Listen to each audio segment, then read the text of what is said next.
नमस्कार दोस्तों, आपका हमारे YouTube चैनल यूरेका मेंटर्स में हार्दिक स्वागत है।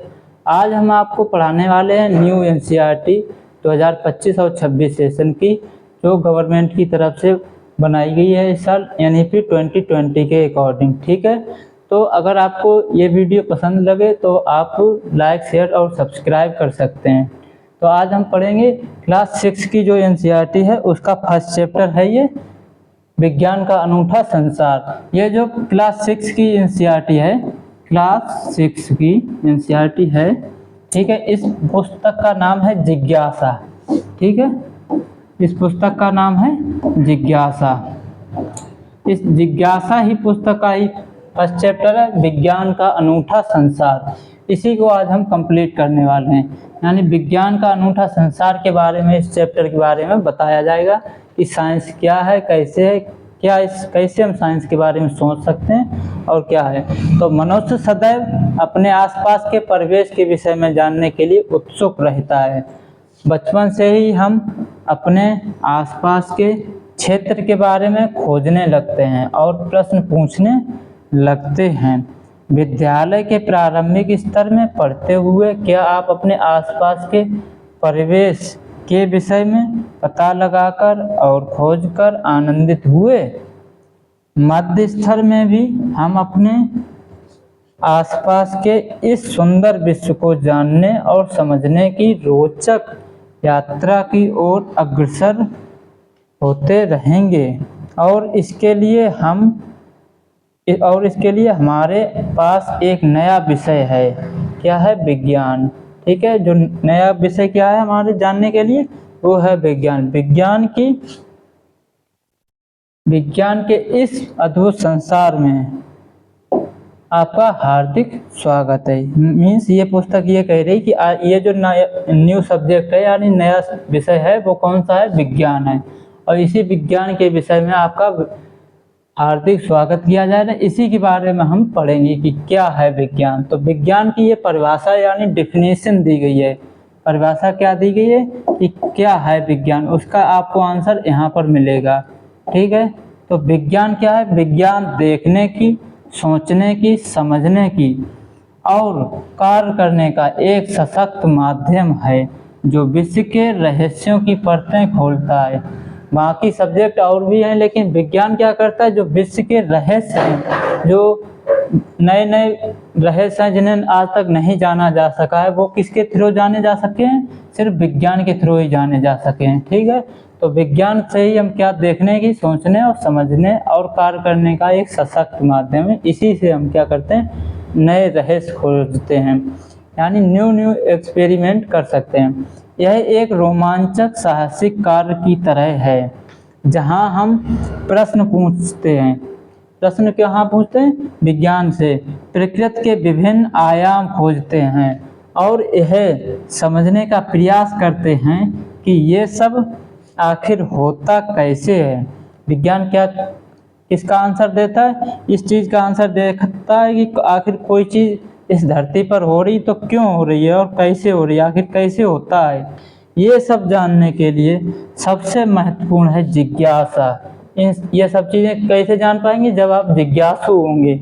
जिज्ञासु से ही बना है शब्द ये जिज्ञासा, और इसी जिज्ञासा से इस पुस्तक का शीर्षक भी आया है। यानी अगर आप जिज्ञासु हैं तभी आप विज्ञान में नई खोज कर सकेंगे, और अगर आप नई खोज कर सकेंगे इसका मीन्स आपके अंदर जिज्ञासा है। और इसी जिज्ञासा को इस पुस्तक का नाम दिया गया है जिज्ञासा। ठीक है, अध्ययन चाहे रेत के छोटे टुकड़े हो, छोटे छोटे कणों का हो, या बड़े बड़े पर्वतों का, एक घास के तिनके का हो या किसी विस्तृत जंगल का, ये हमें सदा ही नित नई खोजों के लिए प्रेरित एवं उत्साहित करता रहता है। क्या आपने कभी रात के आकाश में चमकते तारों को ध्यान से देखा है और ये सोचा कि ये तारे चमकते क्यों हैं? जैसे जब रात हो जाती है तो रात में तारे चमकते हैं, तो आपने देखा होगा कि जब रात में तारे चमकते हैं तो आपने सोचा कि ये तारे क्यों चमकते हैं। यह अगर आपके अंदर आ रहा है तो इसका मीन्स है कि आप जिज्ञासु हैं। ठीक है, तो किसी फूल को खिलते देख आप विस्मित हुए? विस्मित मीन्स आप ये सोचा है आपने कि आप क्यों खिल रहा है, कि उसे कैसे पता चलता है कि कब खिलना है, ठीक है।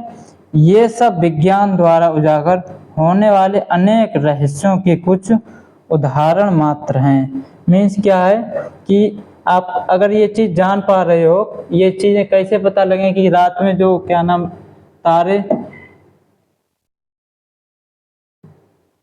तारों को जो चमकते हैं रात में, कोई फूल जो है वो खिलता है। तो अगर ये सब चीज़ें आप पता लगा रहे हैं तो इसका मीन्स ये है कि इसका उजागर कौन कर रहा है? विज्ञान कर रहा है।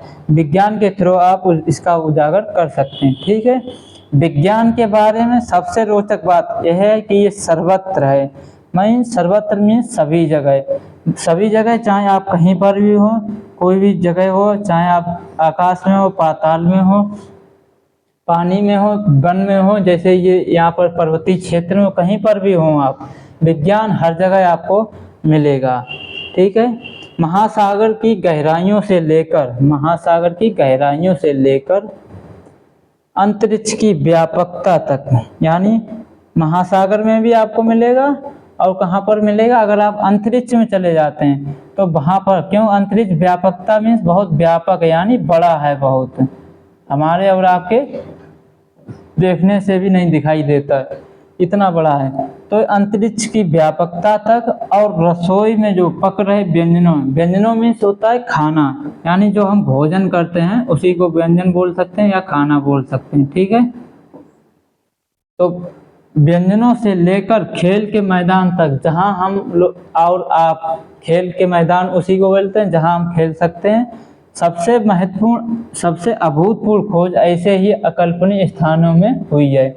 मीन्स सब जगह पर विज्ञान मिलेगा, आप चाहे अंतरिक्ष में चले जाएं, चाहे महासागर में, चाहे रसोई में जो खाना बन रहा है उस पर, उसमें हर जगह विज्ञान मिलेगा, ठीक है। ये जो यहाँ पर कुछ इमेजेस दिखाई गई हैं, इसमें क्या दिखाया गया है, ये देखिए, ये जो इमेज है इसमें मरुस्थल दिखाया गया है। मरुस्थल मीन्स होता है जहाँ पर रेत ही रेत हो, है ना। जैसे आप चले जाएं गंगा के किनारे चले जाएं तो वहाँ पर जो रेत दिखाई देती है वो, ये यहाँ पर इस फोटो में दिखाया गया है समुद्र तट, यानी समुद्र के किनारे का। इधर ये आपको पेड़ नजर आ रहे होंगे और ये जो एरिया दिखाई दे रहा है इतना, है ना, ये पूरा जल है, यहाँ पर आपको पानी ही पानी दिखाई दे रहा होगा। ये हो गया आपका समुद्र तट, ठीक है। और ये समुद्र के भीतर का फोटो है, यानी अगर आप समुद्र के अंदर नहीं गए हैं तो आप यहाँ से फोटो से भी देख सकते हैं कि समुद्र के अंदर, ये देखो, जैसे यहाँ पर आपको मछलियाँ दिखाई दे रही हूँ, यहाँ पे पेड़ भी दिखाई दे रहे हैं, तरह तरह के अलग अलग तरह के पेड़ भी होते हैं और मछली भी होते हैं और सारे जीव जंतु भी इसी जल में निवास करते हैं। ये हमारी मंदाकिनी यानी आकाश गंगा का फोटो दिखाया गया है यहाँ पर आपको, ठीक है, ये टोटल, तो इसे आप देख सकते हैं। इसके बाद हम चलते हैं आगे और यहाँ पर आते हैं विज्ञान। विज्ञान एक व्यापक और अंतहीन जिज्ञासा पहेली जैसा है, जो हमारे द्वारा की गई प्रत्येक नई खोज इस पहेली का एक और टुकड़ा जोड़ देती है।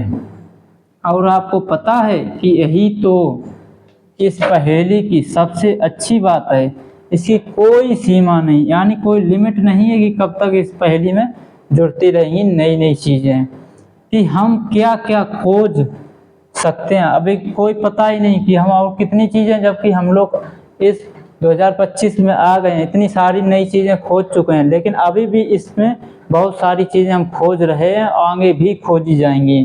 क्यों खोजी जाएंगी? क्यों ज्ञान का हर नया भाग नए प्रश्नों तथा खोजों की ओर ले जाता है।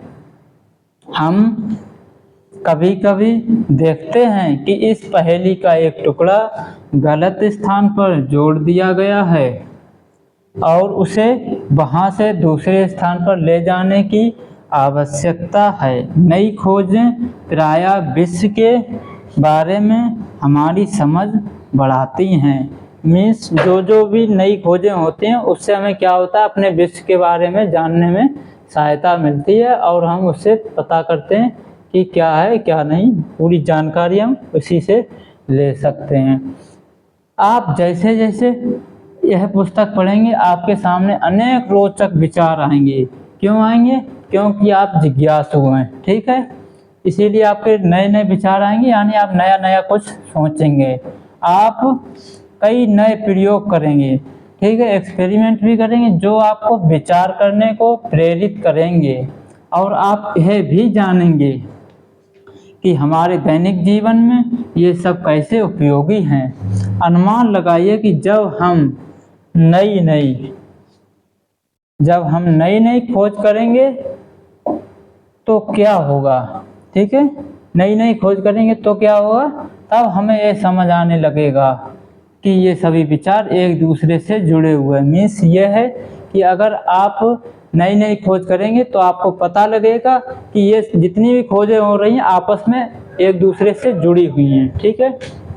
आइए इस यात्रा को आरंभ करते हैं अपनी पृथ्वी से। कहाँ से हम स्टार्ट करेंगे? अपनी सबसे पहले जानेंगे जहाँ पर हम रहते हैं, अपनी पृथ्वी, क्योंकि हम पृथ्वी पर रहते हैं तो हम सबसे स्टार्टिंग कहाँ से करेंगे? शुरुआत पृथ्वी से करेंगे। सबसे पहले जानेंगे पृथ्वी के बारे में। तो पृथ्वी क्या है? पृथ्वी एकमात्र ऐसा ग्रह है, पृथ्वी क्या है? ग्रह है। ये चीज़ इम्पोर्टेंट है कि पृथ्वी क्या है? ग्रह है जिस पर जीवन है, और जितने भी इस आकाश गंगा में ग्रह हैं उन पर किसी पर भी जीवन नहीं है, सिर्फ कहाँ पर है? पृथ्वी पर ही जीवन है और कहीं पर भी नहीं है। पृथ्वी पर पर्यावरण भी है, यानी आप जो देख रहे होंगे अपने चारों तरफ वायुमंडल, यानी जैसे जो हम सांस लेते हैं, पेड़ पौधे देख रहे होंगे, जीव जंतु देख रहे होंगे, तो ये सब किसके अंतर्गत आते हैं? पर्यावरण के अंतर्गत आते हैं। तो पृथ्वी पर क्या है? एकमात्र यही ऐसा ग्रह है जिस पर जीवन है और पृथ्वी पर पर्यावरण भी है, ठीक है, जिसकी रक्षा करना अति आवश्यक है। क्यों आवश्यक है? क्योंकि अगर पर्यावरण नहीं होगा तो हम और आप जीवित नहीं रहेंगे और इस ग्रह पर जो जीवन है वो समाप्त हो जाएगा, ठीक है। पृथ्वी पर जीवन की एक अद्भुत विविधता है। विविधता मीन्स कई तरीके, बहुत सारी चीजें हैं। जैसे आपने पौधे देखे होंगे तो ऐसा नहीं होगा कि आपने पौधे एक तरह के ही देखे, बहुत सारे प्रकार के पौधे देखे होंगे, जैसे सागौन का हो गया, नीम का हो गया, ऐसे ही। और जंतु, ऐसे ही जंतु मीन्स जानवर, ठीक है, जानवर भी आपने ऐसा नहीं होगा देखा होगा कि सिर्फ आपको भैंसें ही दिखाई दे रही हों या गाय ही दिखाई दे रही हो, आपने देखा होगा बहुत सारे तरीके के जंतु मिलते हैं, यानी जानवर आपने देखे होंगे जो इस ग्रह के मीन्स इस ग्रह के विभिन्न क्षेत्रों में जीवित रहने और फलने फूलने में सफल हो सके हैं, ठीक है। मतलब आपने क्या देखे होंगे? अलग अलग तरह के पौधे भी बहुत तरह के देखे होंगे, उसके बाद आपने देखे होंगे कि जंतु यानी जानवर भी बहुत अलग अलग तरह के देखे होंगे।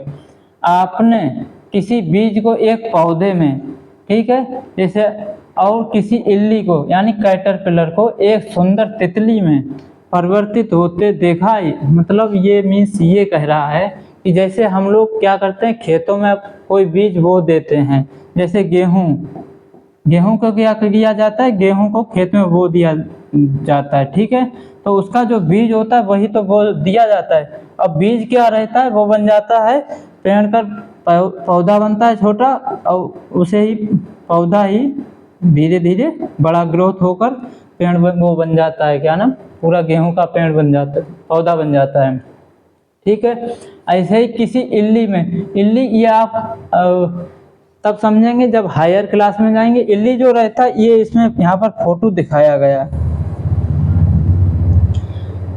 यहाँ पर ये सहतूत के पेड़ पर छोटे छोटे कीड़े होते हैं, इन्हें ही इल्ली या कैटरपिलर बोला जाता है। ये एक सुंदर तितली में बन जाते हैं, परिवर्तित मीन्स बन जाते हैं, ठीक है, होते देखा होगा ये। तथा ऐसे अनेक अवलोकन किए होंगे इन पौधों और जंतुओं का विकास किस प्रकार होता है, ठीक है। ये जो फोटो दिखाई गई है आपको, यहाँ पर आपको समझ में आएगा, ये है कैटरपिलर। यहाँ पर आपको ये सहतूत के पत्तों पर होती है कैटरपिलर, ठीक है। ये यहाँ पर आपको जो जीव है ये दिखाया गया गाय का चित्र, यानी अलग अलग तरह की गाय भी होती हैं, ये दिखाना की कोशिश की गई इस फोटो में। ये जो पौधा दिखाया गया, ये पौधा जो है बीज से उगता हुआ आपको बीज से उगाया गया है, क्योंकि यहाँ पे देखो ये दिखाया गया है मिट्टी का। वास्तव में क्या है, अब यहाँ पे देखो कुछ नया बताया गया है कि जो वास्तव में हमारे शरीर की, यानी अब हमारे बारे में बताया गया है कि जो हमारा शरीर है, हमारे शरीर की जो वृद्धि है यानी विकास, यानी जैसे हम छोटे होते हैं, ठीक है, हम खाना खाते हैं, इसके बाद धीरे धीरे हम बड़े हो जाते हैं, तो यही वृद्धि को ही क्या होता है, बढ़ना, जिसे हम कह सकते हैं कि धीरे धीरे हम बड़े हो जाते हैं। ठीक, बढ़ना यानी विकास के लिए हमें किसकी आवश्यकता होती है, भोजन की। अगर हम खाना नहीं खाएंगे तब थोड़ी वृद्धि कर पाएंगे, भोजन की आवश्यकता होती है। विशेष रूप से भारत जैसे विशाल और विविध देश में भोजन अत्यंत मनभावन, यानी मन के अनुसार मनपसंद भोजन, मनभावन को हम क्या बोल सकते हैं, मनपसंद भोजन, क्योंकि सब हर किसी की पसंद अलग अलग होती है, तो जिसे जैसा पसंद आ जाए, तो मनपसंद भोजन यहाँ पर मिलता है। देश भर में विभिन्न प्रकार के स्वादिष्ट पकवान यानी खाना और उनको बनाने की विशिष्ट विधियां, यानी कैसे बनाते हैं, तरीका हैं, वे सब किससे बनते हैं, हम इसे कैसे पता करेंगे। अब देखो यहाँ पर आपको जो फोटो दिखाई दे रही है, देखो यहाँ पर सभी तरह के भोजन अलग अलग तरह के हैं, कुछ नॉर्थ इंडिया के मिलेंगे आपको, कुछ साउथ इंडिया। अब जैसे ये हो गया इडली, हो गया वो, सॉरी, ये है डोसा, ये साउथ इंडियन है, ठीक है, ये डोसा। ऐसे ही हर प्रकार का जितने भी भोजन है वो आपको अलग अलग देखने को मिलेंगे। अब हम चलते हैं आगे। इसके बाद है हमें जीवित रहने के लिए भोजन के साथ साथ और किसकी आवश्यकता होती है, जल की। यानी अगर हम भोजन तो कर लें, लेकिन अगर जल यानी पानी नहीं पिया तो क्या हम जीवित रह सकते हैं, नहीं रह सकते, यानी जल की भी आवश्यकता होती है। जल एक अत्यंत आनंददायक पदार्थ है, यानी इसके बिना हम जीवित नहीं रह सकते। और कैसा पदार्थ है, आनंददायक, जो हमें आनंद की अनुभूति कराता है। क्या आप कभी बारिश में दौड़े, जैसे जब बरसात होती है तो आप कभी बारिश में रनिंग लगाइए, यानी दौड़ लगाइए, भागे हैं और कूदे हैं। क्या आपने कभी सोचा है कि बारिश क्यों और कैसे होती है? अगर आपने ये सोचा है तो इसका मीन्स है आप जिज्ञासु हैं। क्या आपने ध्यान दिया कि जल ठंडा करने पर बर्फ बन जाता है, क्योंकि जो बर्फ होती है वो जल ही होती है, उसे क्या किया जाता है, ठंडा कर दिया जाता है कोल्ड में, ठीक है, मशीनों के द्वारा, और वो बर्फ का रूप ले लेती है। और गर्म करने पर, यानी जब उसे हम आग पर रख देते हैं, हीट करते हैं, तो वो गर्म हो जाता है। तब गर्म करने पर क्या होता है, ये उबलने लगता है, यानी भाप बन जाता है। क्या आपको भी गर्मी में ठंडा जल पीने या सर्दियों में गर्म जल से नहाने में आनंद आता है? अगर आता है तो देखिए, हम गर्म और ठंडे को कैसे समझते हैं, चाहे वह जल हो या जोर से तपते हमारे शरीर का तापमान। जोर मीन्स होता है जैसे हम लोगों को आ जाता है बुखार, उसी को यहाँ पर बताया गया है कि बुखार जब आ जाता है हमें या आपको, तो क्या होता है, हमारे जो शरीर का तापमान है वो ज़्यादा हो जाता है। यानी तपना मीन्स होता है ज़्यादा, यानी गर्मी लगने लगती है, ज़्यादा हीट हो जाता है, ठीक है। तो कोई वस्तु कितनी गर्म है यह ज्ञात करना महत्वपूर्ण है, ठीक है, कोई वस्तु कितनी गर्म है। यहाँ पर देखो दिखाया गया है यहाँ फोटो में कि ये जो बादल हैं, ये बादल हैं और ये छोटी छोटी सी बूंदें गिर रही हैं। यहाँ पे ये देखो बरसात हो रही है, और ये पानी जब बरस जाता है तो ये धीरे धीरे यहाँ से इकट्ठा होता हुआ ये किसी नदी में या समुद्र में इकट्ठा हो जाता है। ये सब पूरा क्या है, पानी दिखाया गया है, ठीक है, जल के बारे में। और फिर क्या होता है, हमारे आसपास अनेक प्रकार की वस्तुएं हैं जिस कागज पर हम लिखते हैं। धातु की चाबी, प्लास्टिक का पैमाना, हमारे बॉक्स में मिटाने वाला रबर, बॉक्स को बंद रखने वाला चुंबक, हमारे पहनने के कपड़े, दूध पीने का प्याला और बहुत सी अन्य वस्तुएं, ये सब किससे बनी होती हैं? क्या ये विभिन्न पदार्थों से बनी हैं? हम विभिन्न पदार्थों को एक दूसरे से कैसे पृथक कर सकते हैं, इस चीज़ के बारे में हम आगे इस चैप्टर में पूरा पढ़ेंगे, यानी इस बुक में। इस पुस्तक की यात्रा में हम जैसे जैसे आगे बढ़ेंगे वैसे वैसे इस पृथ्वी पर विद्यमान प्रत्येक वस्तु के बारे में प्रश्नों की एक अंतहीन सी सूची बनती जाएगी, किंतु प्रश्नों की यह सीमा केवल पृथ्वी के लिए ही क्यों है? हम उससे भी परे सूर्य, चंद्रमा और आकाश में चमकने वाले लाखों तारों पर भी प्रश्न पूछ सकते हैं। मीन्स अगर हम अभी पृथ्वी पर हैं, पृथ्वी के बारे में क्वेश्चन पूछ रहे हैं, तो हम कहाँ कहाँ किसके बारे में जान सकते हैं। जैसे सूर्य हमें दिखाई देता है, उसके बारे में जान सकते हैं कि ऐसा क्यों हो रहा है, सूर्य क्यों चमकता है, सूर्य क्यों रोशनी देता है, सूर्य क्यों गर्मी करता है, ऐसे ही चंद्रमा रात में ही क्यों निकलता है, ठीक है, दिन में क्यों नहीं दिखाई देता। ऐसे ही आकाश के बारे में कि आकाश में कैसे सभी तारे या सभी ग्रह हम लोगों को दिखाई देते हैं। इसके बाद आपको बताया गया है, चाहे आपको किसी पत्ती की, यानी जो पेड़ों की पत्तियां होती हैं उसकी संरचना यानी बनावट के बारे में जानना हो, या यह कि वस्तुएं कैसे गति करते हैं। गति मीन्स होता है चलना, कि वो किस तरह से चलते हैं, जैसे हम और आप चलते हैं, उसी को बताया गया है कि गति कोई भी वस्तु हो सकती है।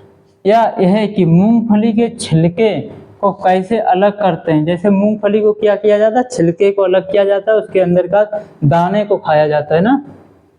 इस पुस्तक का प्रत्येक अध्याय आपकी जानने की इच्छा को तो जागृत करेगा। जागृत मीन्स होता है जगाएगा, ठीक है, करेगा ही। संभवतः आपके मन में अनेक प्रश्न भी पैदा करेगा। चाहे आपने ध्यान ना दिया हो, फिर भी आप अनेक प्रश्नों के उत्तर अब तक ढूंढते रहे होंगे। मान लीजिए कि आपकी कलम लिखना बंद कर देती है, तब आप क्या करेंगे? आप शायद अपने आप से यह प्रश्न पूछेंगे, मेरी कलम ने, ये देखो क्या प्रश्न पूछेंगे। अगर आपकी जो पेंसिल है या पेन है, पेन अगर आपका लिखना बंद कर दे, चलना बंद हो जाए, तो आप क्या पूछेंगे? क्वेश्चन ये पूछेंगे, मेरी कलम ने लिखना क्यों बंद कर दिया? ऐसी क्या बात हो गई जो उसने लिखना बंद कर दिया है? आप यह अनुमान लगाएंगे कि कलम में ये स्याही समाप्त हो गई होगी। यही तो सोचेंगे कि ये जो पेन है उसमें स्याही समाप्त हो गई, इसीलिए तो वो बंद हो गई है। तब आप इस अनुमान का परीक्षण यानी टेस्ट कलम खोलकर और रिफिल की स्याही जांच कर करेंगे। यदि वह खाली है तो आप जान जाएंगे कि आपका जो अनुमान सही था। परंतु मान लीजिए कि आप देखते हैं कि स्याही समाप्त नहीं हुई, तब आप क्या करेंगे? आप एक और अनुमान लगाइए कि संभवतः स्याही सूख गई है। इसकी जांच करने के लिए कि यह अनुमान सही है या नहीं, अब आप कुछ और करने का प्रयास करेंगे। जैसे अगर आप जाने कि आपका पेन जो है चलना बंद हो गया है, ठीक है, अब आपने उसे रिफिल निकाली, रिफिल खाली नहीं है, और तब आप क्या करेंगे? आप ये सोचेंगे उसमें स्याही है और तब भी नहीं चल रहा, तब आप क्या सोचेंगे? जैसे ये पेन है, इसमें अभी यहाँ तक स्याही है, ठीक है, स्याही अगर पूरी खत्म हो जाएगी तब पेन चलना बंद हो जाएगा, तो उसका कारण मिल जाएगा कि हाँ ये स्याही खत्म हो गई इसलिए पेन चलना बंद हो गया। लेकिन अगर ये स्याही इस पेन में है तो मीन्स ये है कि ये जो पेन की जो स्याही है वो या तो सूख गई है या कोई और रीजन है जिसकी वजह से ये नहीं चल रही है। तो उसका क्या करेंगे? उस रीजन का हम यानी उस कारण का जानने का पता लगाएंगे। वास्तव में विज्ञान ऐसे ही कार्य करता है। आपके यह जानने का प्रयास कि आपकी कलम ने लिखना क्यों बंद कर दिया वैज्ञानिक विधि का एक उदाहरण है। अगर आपने ये सोचा है कि ये जैसे ये पेन क्यों बंद हो गया है, या ये पंखा चलना बंद क्यों हो जाते, लाइट क्यों चली जाती, इस टाइप के अगर आप क्वेश्चन सोच पा रहे हैं और इनके प्रश्नों के उत्तर जानने की कोशिश करते हैं, तो ये क्या किसके अंतर्गत आता है? वैज्ञानिक विधि के अंतर्गत आता है। यानी आप कुछ सोच पा रहे हैं कि हाँ इसका आंसर जाने। अगर आप अब आपके लिए एक यहाँ पर क्रियाकलाप दिया गया है, ठीक है। क्रियाकलाप क्या दिया गया, आइए सोचे और लिखना। एक ऐसी अन्य समस्या के बारे में अपनी कॉपी पर लिखना है, आपको उसको हल भी करना है, ठीक है। जैसे अभी मैंने एग्जाम्पल लिया था पेन वाला, जिसमें स्याही या तो खत्म हो गई थी या सूख गई, तो वो आपको लिखना होगा।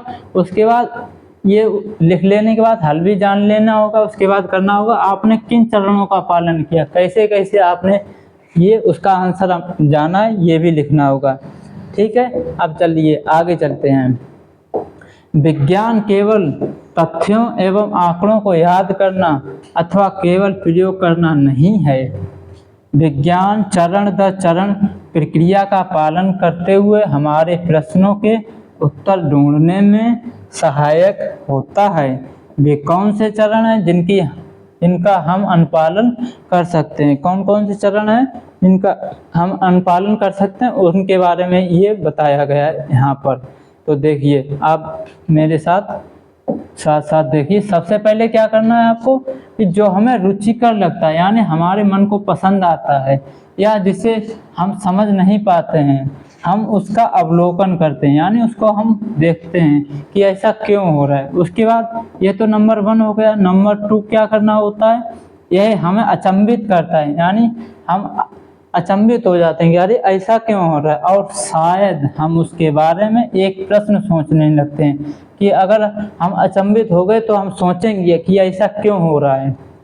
नंबर 3, इसके बाद हम क्या करते हैं, हम उस प्रश्न के संभावित उत्तर, जितने भी संभावना बनेगी उन उत्तर का अनुमान लगाते, सोचते हैं, अनुमान लगाकर कि शायद ऐसा हुआ होगा या इस तरह से। उसके बाद 4 नंबर क्या रहता है, इस अनुमान का हम प्रयोगों और अधिक अवलोकनों द्वारा सत्यापन करते हैं। उसके बाद हम क्या करते हैं, उनको हम अवलोकन करते हैं और प्रयोग करते हैं। उसके बाद सत्यापित करते हैं। सत्यापन मीन्स होता है कि वेरीफाई करते हैं। इसके बाद नंबर 5 क्या था, इसके बाद हम परिणामों का विश्लेषण करने का प्रयास कर सकते हैं। विश्लेषण मीन्स होता है उसके बारे में जानने की इच्छा, मतलब हर कुछ जानते हैं, यह देखने के लिए करते हैं कि क्या इससे वास्तव में हमारे प्रश्न का उत्तर प्राप्त हुआ है या नहीं, ठीक है। वैज्ञानिक कौन होते हैं? अब देखो यहाँ पर आपको क्वेश्चन का आंसर मिलेगा। आप सोच रहे होंगे कि वैज्ञानिक वे लोग होते हैं जो एक्सपेरिमेंट करते हैं बाहर जाके, ऐसा नहीं होता। वैज्ञानिक वे लोग होते हैं, कौन होते हैं, जो समस्याओं का हल ढूंढने अथवा नई वस्तुओं की खोज करने के लिए वैज्ञानिक विधि का प्रयोग करते हैं। अगर आप घर पे हैं या गांव में या शहर में कहीं पर भी हों, लेकिन अगर आप नई वस्तुओं की खोज कर रहे हैं तो इसका मीन्स आप वैज्ञानिक हैं। और कौन सी विधि का यूज कर रहे हैं, वैज्ञानिक विधि का प्रयोग करते हैं। परंतु क्या कोई भी व्यक्ति जो वैज्ञानिक विधि का पालन करता है एक वैज्ञानिक की तरह कार्य करता है?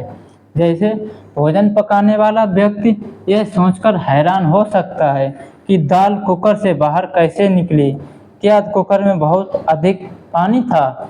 मीन्स ये है कि अगर आप भोजन पकाने वाले हैं तो उसमें दाल कुकर से बाहर आ गई है, तो आप यही सोचेंगे आखिर ऐसा क्या हुआ कि जो दाल थी वो उस कुकर से बाहर आ गई थी, ठीक है।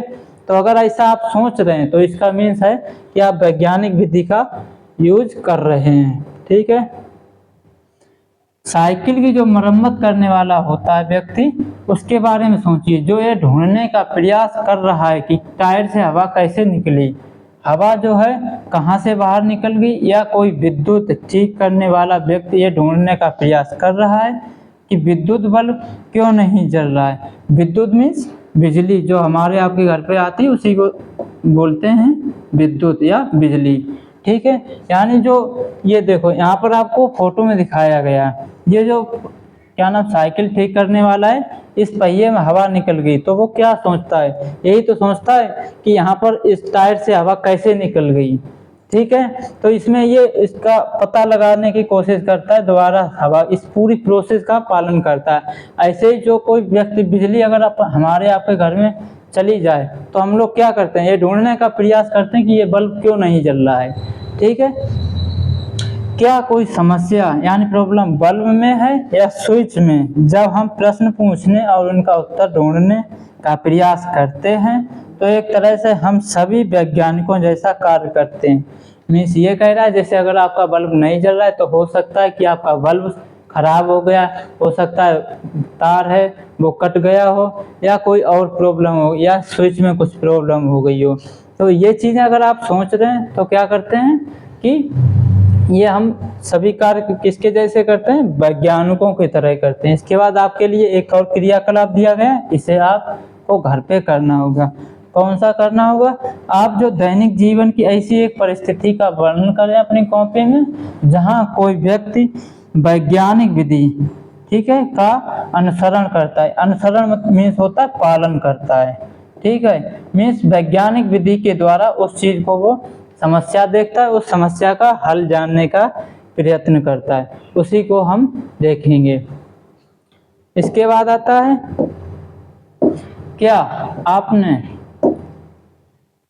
अनुभव किया है कि हमारे दैनिक जीवन में ऐसी अनेक परिस्थितियां आती हैं जहां हम जाने अनजाने में वैज्ञानिक विधि का प्रयोग करते हैं।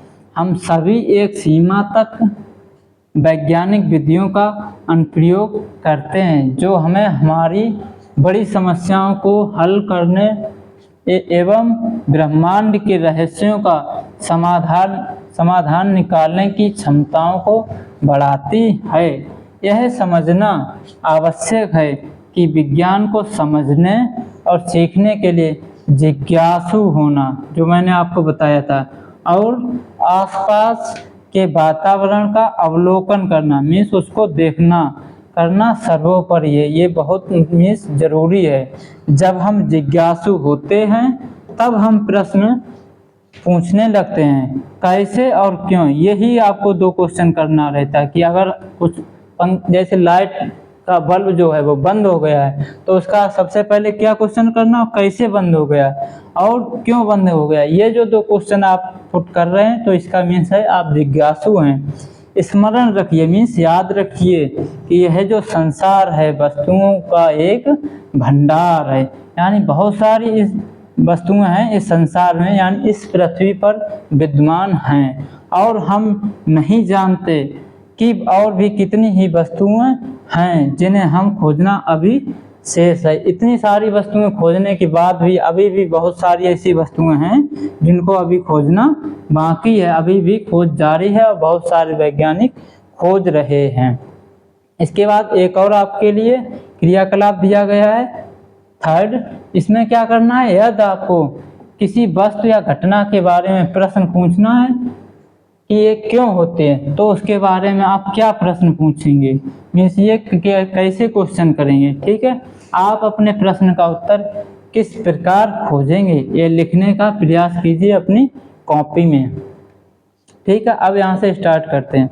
वैज्ञानिक खोजें अकेले कम ही होती हैं। दुनिया भर के वैज्ञानिक प्रायः एक दूसरे के साथ बड़े बड़े समूहों में कार्य करते हैं। इसलिए यदि आप स्वयं उत्तर नहीं ढूंढ पाते हैं तो अपने मित्रों से निसंकोच सहायता मांगिए। मित्रों में दोस्तों से, ठीक है, सहायता मांगिए। साथ मिलकर खोजना सदैव अधिक आनंददायक होता है। मीन्स ये कह रहा है कि जैसे अगर आप अकेले क्वेश्चन नहीं खोज पा रहे हैं तो आप अपने दोस्तों के साथ मिलकर उस क्वेश्चन का आंसर यानी हल ढूंढने का प्रयास कर सकते हैं, क्योंकि दुनिया में जितने भी वैज्ञानिक हैं वो लोग अकेले नहीं कोई भी खोज उसका आंसर ढूंढ सकते हैं। मीन्स कोई भी अगर प्रश्न है उसका हल ढूंढने के लिए अकेले अगर वो नहीं खोज पाते हैं तो क्या करते हैं, एक साथ में उन जो वैज्ञानिक होते हैं उनके साथ 2-4 वैज्ञानिक एक साथ इकट्ठे होकर तब उस समस्या का हल ढूंढने का प्रयत्न करते हैं, ठीक है। संभवतः अब हम आपको लास्ट चैप्टर होने की तरफ आया है। संभवतः आपको अपने सभी प्रश्नों के उत्तर इस कक्षा 6 में नहीं मिलेंगे, क्योंकि अभी हमने फर्स्ट चैप्टर ही कंप्लीट किया है। आप चिंता ना करें, क्योंकि क्यों नहीं करें, आप विज्ञान की यात्रा पर निकल पड़े हैं। जैसे अभी आपको बहुत दूर तक जाना है, ठीक है, अगले 5 वर्षों के लिए या उससे भी अलग आगे जाना होगा। मीन्स ये अभी आपने क्लास 6 में फर्स्ट चैप्टर ही रीड किया। जैसे जैसे आप क्लास 6 कंप्लीट करेंगे, 7th कंप्लीट करेंगे, आपको हर क्वेश्चन का आंसर अपने आप मिलता जाएगा, ठीक है। तो इस तरह से ये जो चैप्टर था फर्स्ट वो कंप्लीट हो गया है, और यहाँ पर थोड़ा रह गया है ये वाला, इसे और देख लेते हैं। जिस प्रकार यहाँ पर कह रहे हैं, जिस प्रकार बच्चे जो हैं बारिश का आनंद लेते हैं, उसी प्रकार विज्ञान भी एक आनंदमय खोज जैसा होता है।